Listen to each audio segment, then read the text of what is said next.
C'est au début du 20e siècle que 4 hommes d'affaires fortunés de Montréal réalisent leur rêve, donner à la ville un grand hôtel à la hauteur de sa place sur la scène internationale.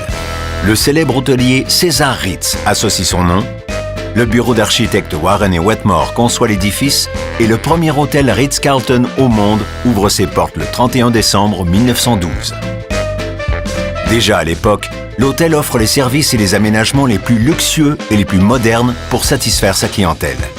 Il introduit le service du thé à l'anglaise en 1913 et Graham Bell y passe le premier appel transcontinental en 1916.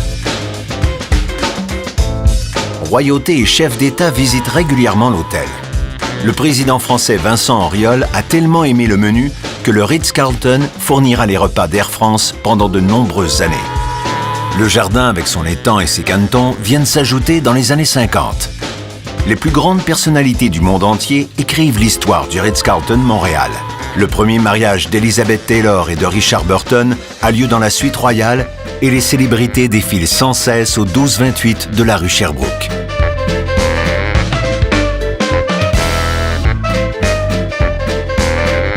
De grandes rénovations commencent en 2009.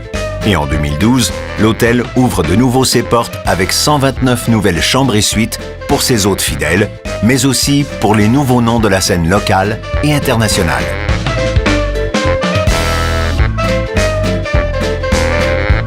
Le Ritz-Carlton reste à l'avant-scène du calendrier social et de tous les grands événements de Montréal. Bienvenue au Ritz-Carlton Montréal.